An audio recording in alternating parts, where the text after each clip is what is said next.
Let's jump right into this.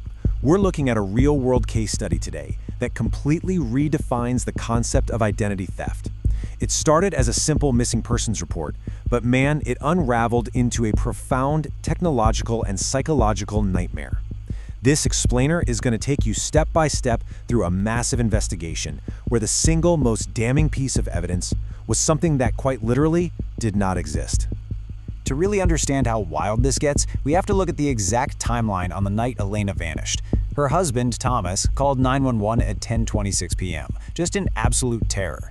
But when the police showed up, the house was perfectly sterile. I mean, no signs of a struggle, no forced entry, just a half-finished cup of coffee, her phone sitting right there on the table, and her glasses left behind. Thomas told them they had an argument around 8 p.m., and by 9:15, she was just gone. So naturally, the investigation kicks off with Thomas. But things took a really bizarre turn during his initial interrogation with Detective Samia at 1:14 in the morning. When she asked him point blank if he actually saw Elena leave the house, Thomas just paused and said, "I don't know." For 2 straight hours, he gave these vague, repetitive answers. Now, he did admit they were having serious marital issues, and that she'd talked about leaving him, but his suspicious lack of concrete answers, plus the fact that he couldn't explain how she supposedly left without her phone or her glasses, that immediately made him the prime suspect.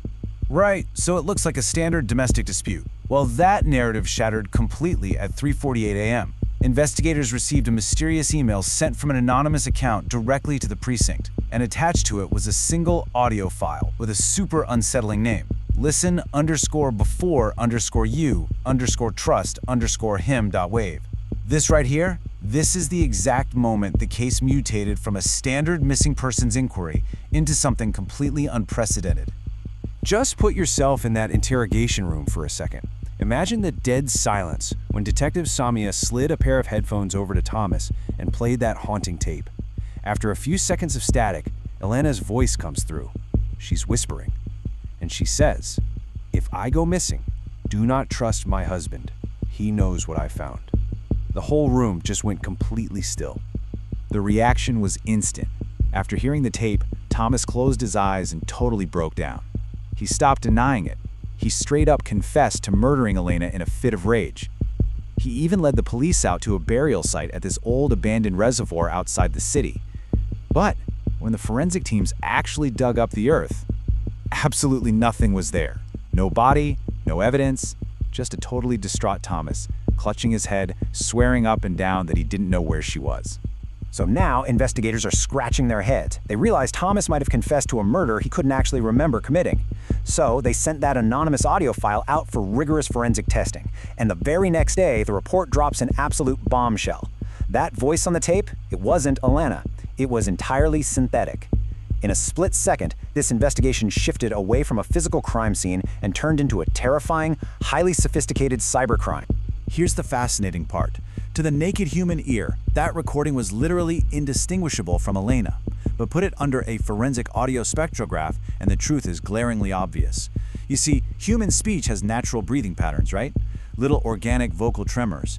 But this file had mathematically uniform frequencies, synthetic pauses, and these microscopic pronunciation anomalies. It wasn't a recording at all. It was a digital puppet. But think about it. An AI model needs training data. To figure out who actually harvested Elena's voice, investigators had to scour her digital life. And they struck gold in this totally mundane video recorded in her kitchen about 6 months prior. As the camera panned past a mirror, it accidentally captured a shadowy figure standing in the background, holding a recording device. He was systematically capturing her voice while she was just going about her day, completely unaware. And that clue led police directly to a guy named Richard Cole. Now, Richard was the IT security consultant at the company where Elena worked. As it turns out, Elena had been quietly conducting a financial audit over the past few months and discovered that millions of dollars were being siphoned into secret accounts controlled by Richard. But when the police hauled Richard in for questioning, the guy was perfectly calm. I mean, he had a rock-solid CCTV alibi proving he was nowhere near Elena when she disappeared. Despite his alibi, police seized Richard's laptop. And oh boy, that is where the digital dam broke. They uncovered this terrifyingly organized, encrypted folder labeled Elena Audio. Inside were literally hundreds of isolated vocal reactions stolen from her over a 6-month period. He had painstakingly categorized her voice into individual folders for specific sentences, tones of laughter, moments of anger, crying, the whole shebang. He tried to claim he was just doing some unauthorized voice analysis project, but the police knew they finally had the creator of the deepfake. Okay, but this brings up a massive, mind-bending question. Even knowing Richard faked the audio, why on earth did an innocent man vividly confess to killing his wife? And why did he invent a burial location? The answer to that is this devastating intersection of technology and human psychology. You see, Thomas was incredibly emotionally vulnerable. He and Elena were trapped in a failing marriage marked by constant, intense arguments. So when the police left him alone in that tiny room with a terrifying AI audio loop, literally hearing his own wife whispering that he was going to kill her, his brain weaponized his existing marital guilt. Under that immense stress, his mind completely broke. It fabricated false memories of a murder just to resolve the massive cognitive dissonance he was experiencing. But wait, what about the reservoir? Thomas named a very specific, remote location. Well, investigators discovered that Richard had actually planted the image of that old reservoir in Thomas's mind weeks earlier. He casually showed Thomas a photograph of it during this brief, seemingly innocent interaction. So when Thomas suffered his mental breakdown in the interrogation room, his brain instinctively reached for that planted memory to fill in the blanks of his fabricated crime scene. It's incredibly dark. And Richard's manipulation went so much deeper than just the audio. Deep inside his servers, police found a drafted document titled Interview Sequence, dated 3 weeks before Elena even went missing. Richard had actually hacked into a police database to steal their proprietary interrogation template. He knew exactly what questions Detective Samia was going to ask Thomas about their relationship. He rigged the entire psychological game before it even started. Let's put all these puzzle pieces together. Richard's master plan was this breathtakingly calculated 5-step process. Step 1, embezzle millions. Step 2, knowing Elena is onto him, secretly harvest her vocal data for 6 months. Step 3, physically kidnap her. Step 4, hack the police to anticipate their tactics. And finally, deploy the deepfake audio to perfectly frame her husband, eliminating both the auditor and the blame in one fell swoop. But, as we know, the perfect crime rarely stays perfect. The whole frame job completely collapsed when investigators searched Richard's vehicle. They found an old blanket stuffed in his trunk, and it had Elena's DNA on it. That completely broke Richard's composure. A quick search of his computer's deleted GPS logs pointed them to an abandoned water treatment plant way outside the city limits. Police raided the facility, busted the lock on a small exterior room, and miraculously, they found Elena inside. She was weak, but alive after being held captive for 3 entire weeks. When she was rescued, Elena actually wasn't surprised that Richard was behind it. She told Detective Samia she knew he was recording her months ago, but her explanation for why she didn't report it, that really highlights a terrifying new reality. She said, "I thought he was just stealing my information.